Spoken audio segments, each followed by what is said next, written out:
Ladies, gents, and teddy bears, welcome to another episode of Lost Airfields. Ted and I have travelled back in time once more to tell the stories of RAF North Luffenham.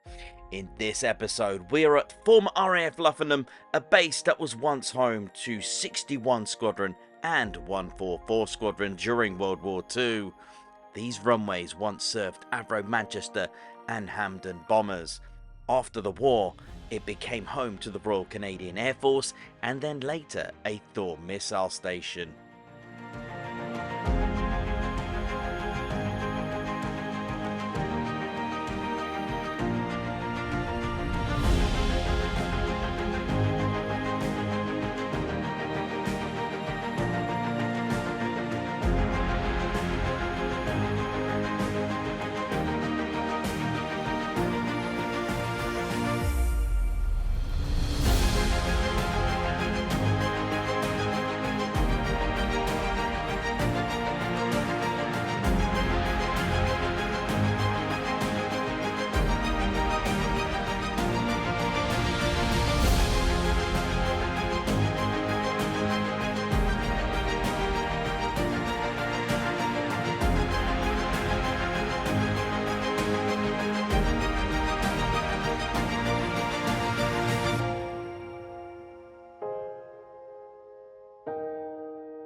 RAF North Luffenham opened in December 1940. Just like RAF Coningsby, the airfield was constructed first with brass runways in the Class A triangle configuration. This configuration of 60 degrees in the formation of an A-shaped set of runways allowed the aircraft to operate in 6 possible directions of travel. The station was initially used by 17 Elementary Flying Training School with Tiger Moths, and in July 1941 it began its transition to become a bomber station. RAF North Luffenham was transferred to number 5 Group of Bomber Command, with 61 and 144 Squadrons making the station their new home with Hampdens.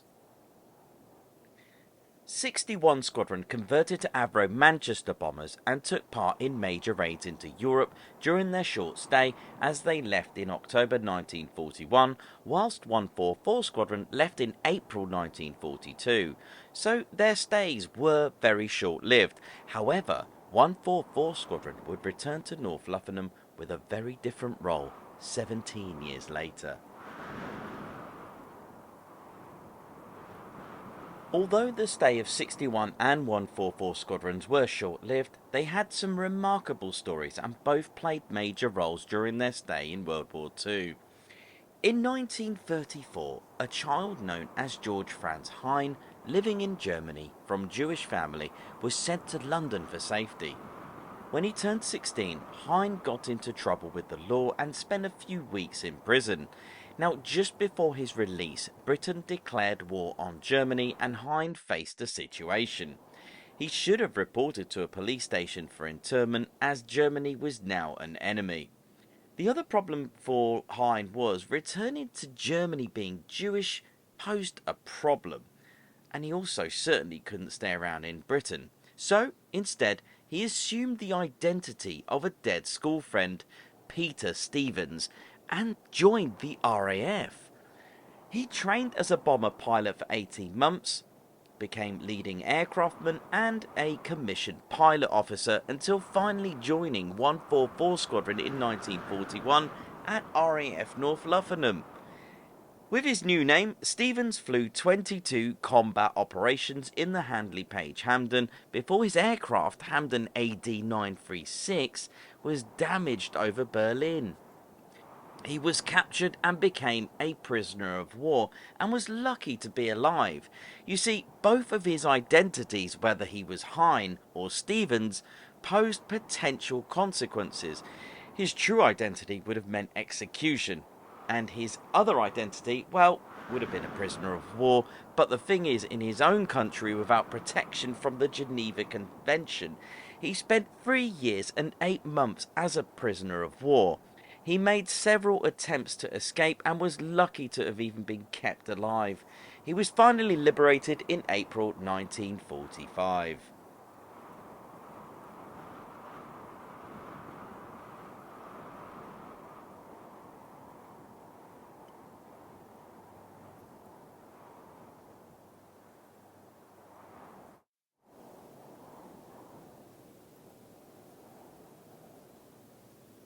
61 Squadron engaged in many raids over Berlin during their short stay at RAF North Luffenham. One significant incident, though, led to a change in the rules when flying. On the night of the 2nd of September 1941, their Avro Manchester L7388 with its 7 men took off on a raid on Berlin. L7388 was shot down by flak, and amongst the 7 crew killed were both the 61 Squadron commander and the station commander. This led to a rule change that the station commander and a squadron commander would never fly on the same operation.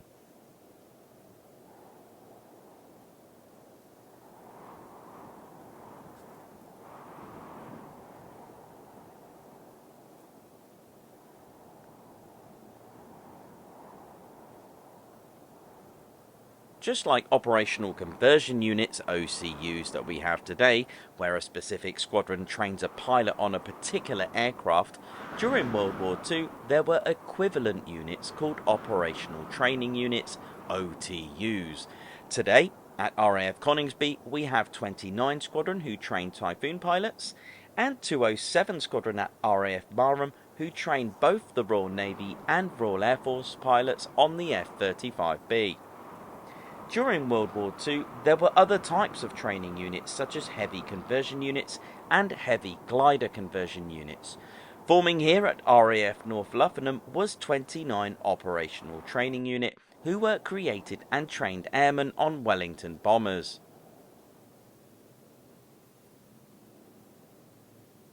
OTUs and HCUs suffered many losses and lost many aircraft during World War II. Not all the casualties and lost aircraft were due to combat. The training units meant that once they were trained, they went straight into combat with very little experience. The neighbouring station, RAF Woolfox Lodge, had a tragic story where towards the end of the war in 1945, 2 training aircraft of 1651 OTU were shot down just miles away from their home station by German night fighters. In March 1945, the Luftwaffe had suffered a defeat over their homeland.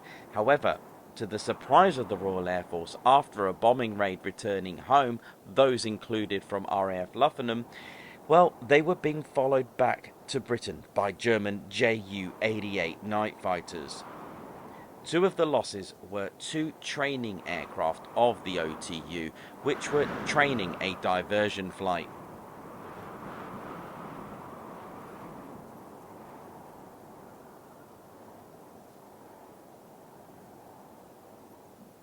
During the Second World War, 408 Royal Canadian Air Force were also stationed here for a very short period of time with Hampdens. So, the 3 squadrons based at RAF North Luffenham, between them, were involved in the Battle of Atlantic, the 1000 bomber raids, and several other raids too. RAF North Luffenham supported training for operations on D-Day. In June 1943, the base closed in order to have concrete hard runways and reopened in March 1944. First to operate on the new runways were the Heavy Glider Conversion Units HGCUs and by 1653 Heavy Conversion Unit, which was initially equipped with Stirlings but converted to Lancasters. In 1951, the station was transferred to the Royal Canadian Air Force to become the temporary home of one fighter wing, the first Canadian NATO base in Europe. One wing moved to Marville in France 1955.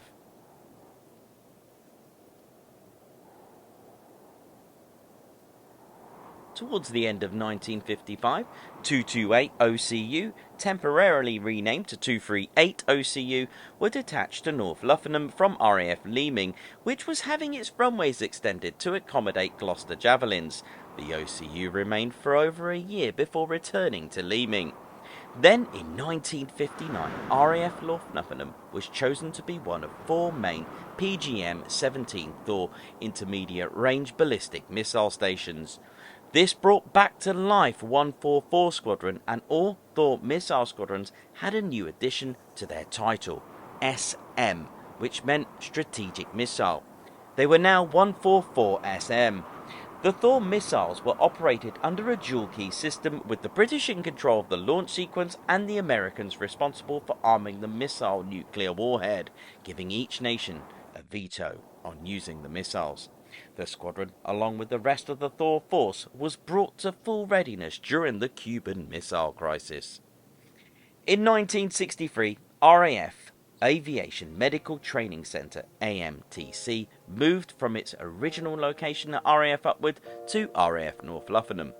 The station was finally taken over by the British Army and renamed St George's Barracks in 1998. The runways and the airfield is left to Mother Nature.